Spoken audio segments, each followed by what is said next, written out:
ہمارے آج کے مہمان جناب ندیم ظفر صدیقی صاحب۔ ندیم ظفر صدیقی صاحب کسی تعارف کے محتاج نہیں۔ ندیم ظفر صدیقی صاحب کا تعلق ایک ادبی گھرانے سے ہے۔ ندیم ظفر صدیقی صاحب گزشتہ کئی سالوں سے آرٹس کونسل میں ایز اے ڈائریکٹر اپنی خدمات انجام دیتے رہے اور آج انہوں نے اس عہدے سے رخصتی حاصل کی،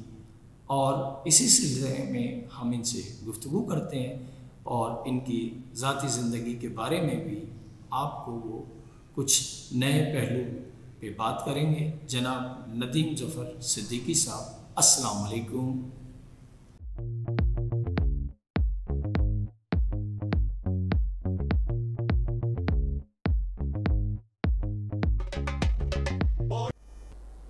بسم اللہ الرحمن الرحیم۔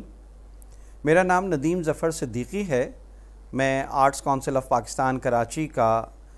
ایگزیکٹو ڈائریکٹر رہا ہوں۔ آرٹس کونسل آف پاکستان سے میرا ناطہ جو ہے وہ 2006 سے جڑا، اور میں arts council of Pakistan Karachi میں بطور والنٹیئر ٹیم کا حصہ بن کے احمد شاہ صاحب جو پریزیڈنٹ آرٹس کونسل ہیں ان کے ساتھ جو ہے میں پروگرامز میں انتظامی امور کو دیکھتا رہا، جس میں یوتھ فیسٹیول، جس میں میوزک فیسٹیولز، اردو کانفرنس یا اور دیگر تقاریب جو ہیں وہ منعقد کی جاتی رہیں۔ یہ سلسلہ جو ہے وہ 7 سال تک جاری رہا، اور میں آرٹس کونسل کا پھر ممبر بنا 2010 میں۔ اس وقت تک میں ایک پرائیویٹ کمپنی میں ملازمت کرتا تھا، وہاں پہ میں ایک جو ہے وہ ریجنل مینیجر کے عہدے پہ جو ہے فائز تھا۔ لیکن آرٹ اور لٹریچر جو ہے وہ اسکول کے وقت سے، بچپنے سے وہ ہمارے گھر میں شامل تھا، ہماری نسوں میں شامل، رگوں میں شامل تھا، کیونکہ یہ وہ دور تھا جب گھر میں جو ہے وہ ٹیلی ویژن نہیں تھے، اور گھر میں والدین کے ساتھ بیٹھ کے بیت بازی ہوا کرتی تھی، کسوٹی ہوا کرتی تھی۔ تو اس طرح سے جو ہے یہ اوڑھنا بچھونا جو ہے وہ اردو ادب اور لٹریچر اور موسیقی، یہ سب چیزیں جو ہے تھیں۔ پھر مجھے اس بات پہ بھی فخر ہے کہ میں جس خانوادے سے ہوں تو بہت سارے لوگ، میرے ماموں شاعر تھے، وہ انڈیا میں ہی رہے تھے، اور اس کے علاوہ جمیل الدین علی صاحب جو ہے وہ میرے ماموں تھے۔ اس کے علاوہ بچپن سے میں نے جو ہے وہ پہلی دفعہ جب میں کلاس 2 میں تھا تو میں نے اپنے ماموں کے گھر جو ہے وہ فیض احمد فیض صاحب کو دیکھا۔ تو اس طریقے سے ان لوگوں کے ساتھ جو ہے وہ شروع سے ہی جو ہے وہ ایک تعلق رہا، ان کا گھر میں آنا جانا رہا، پھر گھر میں مشاعروں کی محفلیں دیکھیں۔ تو یہ سب چیزیں جو ہیں یہ وقت کے ساتھ ساتھ اور زیادہ مضبوط ہوتی گئیں۔ تو یہی وجہ تھی کہ جب میں اسلام آباد سے 2005 میں کراچی آیا تو آرٹس کونسل آف پاکستان کی طرف کا رخ کیا، اور یہ پروگرام میں نے اٹینڈ کرنے شروع کیے۔ اور پھر میں جو ہے وہ 2013 میں احمد شاہ صاحب نے میری یہ سب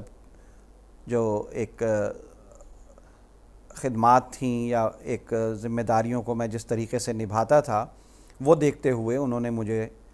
arts council of Pakistan Karachi کا ایگزیکٹو ڈائریکٹر گورننگ باڈی کے ذریعے مجھے نامزد کیا۔ تو یہ دور جو ہے 2013 سے لے کے اور اگست 2022 تک سفر میرا رہا، اور میرے لیے بڑے اعزاز کی بات ہے کہ میں پاکستان کے سب سے بڑے آرٹس کونسل کا بطور ایگزیکٹو ڈائریکٹر 9 سال میں رہا، اور یہاں پہ میں نے اس دور میں آرٹس کونسل کی جو ہے بے پناہ ترقی جو ہوئی احمد شاہ صاحب کی سربراہی میں، لیکن میں اس ٹیم کا حصہ رہا جس میں 2006-07 سے لے کے اور 2022 تک جو ہے یہ ترقی کی منازلیں اس تیزی کے ساتھ طے کیں کہ آرٹس کونسل کراچی سے پورے پاکستان اور پاکستان سے پھر دنیا بھر کی پہچان بن گیا۔ Arts council of Pakistan Karachi کا جو ایک طرہ امتیاز ہے وہ 2008 میں احمد شاہ صاحب ہی کی سربراہی میں جو ہے وہ اس میں اردو کانفرنس کا جو انہوں نے انعقاد شروع کیا تو وہ جو ہے سب سے بڑا جو ہے وہ ایک ایونٹ ہے آرٹس کونسل کا، جو کہ اردو کے پوری ترویج کے لیے دنیا بھر کے اردو کے جو شاعر، ادیب اور ناول نگار، افسانہ نگار جو ہے وہ اس میں شرکت کرتے ہیں۔ اور اب گزشتہ کئی سالوں سے دنیا بھر کے جو لوگ ہیں وہ اپنا دسمبر کے مہینے میں پروگرام اس طریقے سے شیڈیول کرتے ہیں کہ وہ پہلے سے اپنے آپ کو تیار کیے ہوتے ہیں کہ وہ دسمبر میں چھٹیاں منانے کے لیے اس وقت میں آئیں گے پاکستان، جب آرٹس کونسل کی اردو کانفرنس ہو رہی ہوگی۔ تو یہ اب اردو کانفرنس اتنی جو ہے وہ پھیل گئی ہے کہ گزشتہ 2 سال کی جو کانفرنس ہوئیں، گو کہ یہ دور جو ہے وہ کرونا کی ایک بہت ہی جو ہے وہ بڑی جو وبا دنیا بھر جس سے متاثر ہوئی اس کا دور تھا، لیکن آرٹس کونسل میں تل دھرنے کی جگہ نہیں تھی۔ ایک وقت میں کئی سیشنز ہو رہے تھے، لیکن جو ہے وہ ہر سیشن میں جو ہے وہ ہال یا لان یا اوپن ایئر تھیٹر جہاں پہ بھی وہ سیشن ہو رہے تھے وہ جو ہے وہ کچا کچ بھرے ہوئے تھے۔ تو یہ سب کچھ جو ہے وہ اسی طرح جو ہے وہ ممکن ہے کہ اس کے اوپر جو ہے وہ بہت محنت احمد شاہ صاحب کی ہے، اس کو کوالٹی کو جو ہے وہ برقرار رکھنے کے لیے جو ہے وہ بھرپور کوشش کی جاتی ہے، اور آرٹس کونسل کے ممبران، آرٹس کونسل کا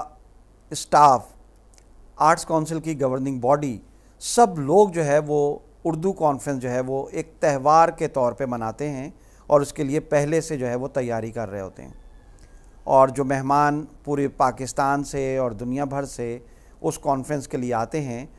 ان کی اسی طریقے سے جو ہے وہ آؤ بھگت کی جاتی ہے، ان کی اسی طریقے سے پذیرائی کی جاتی ہے، ان کا اسی طریقے سے خیال رکھا جاتا ہے جیسے آپ کے گھر میں جب کوئی مہمان بہت ہی عزیز آپ کا آتا ہے تو آپ ہر طریقے سے یہ کوشش کرتے ہیں کہ اس کے لیے مہمانداری میں کسی قسم کی کوئی کسر نہ رہے، اور وہ جب جائیں تو وہ بہت خوشی کے ساتھ یہاں سے لوٹیں اور ایک اس اپنے قیام کو یادگار کے طور پہ یاد رکھیں۔ تو الحمدللہ یہ دور میرا جو آرٹس کونسل میں بطور ایگزیکٹو ڈائریکٹر رہا، یہ بہت ہی یادگار ہے میری زندگی کے لیے، بہت ہی ایک میرا قیمتی سرمایہ ہے اور سنہری دور ہے میری زندگی کا۔ اور ابھی بھی جو ہے وہ میں آرٹس کونسل کا ممبر ہوں اور رہوں گا تا حیات جب تک اللہ تعالیٰ نے مجھے زندگی دی۔ اب میں جو ہے وہ آرٹس کونسل کی اس ذمہ داریوں سے جو ہے وہ 1 ستمبر سے جو ہے وہ ریٹائرمنٹ میں نے خود لے لی ہے، اور میں اب وقت جو ہے وہ زندگی کا زیادہ اپنے بچوں کے ساتھ، اپنی فیملی کے ساتھ گزارنا چاہتا ہوں، اور یہ میرے بچوں کی، میری فیملی کی جو ہے وہ ایک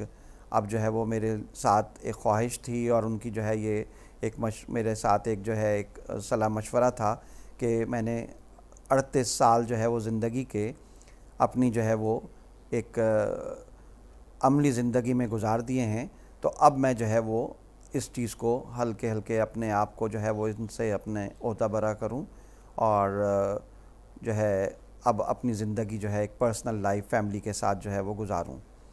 تو الحمدللہ میں جہاں پہ بھی رہا آرٹس کونسل کے علاوہ بھی، تو وہاں پہ بھی بہت اچھا رہا، اور یہ میرا ایک یادگار وقت ہے، اور سب لوگ، سب اسٹاف، سب گورننگ باڈی کے ممبرز اور تمام ممبران، میں ان کا بہت مشکور ہوں کہ انہوں نے مجھے بہت عزت دی، بہت محبتیں دیں، اور میں وہ ہمیشہ یاد رکھوں گا۔ بہت شکریہ۔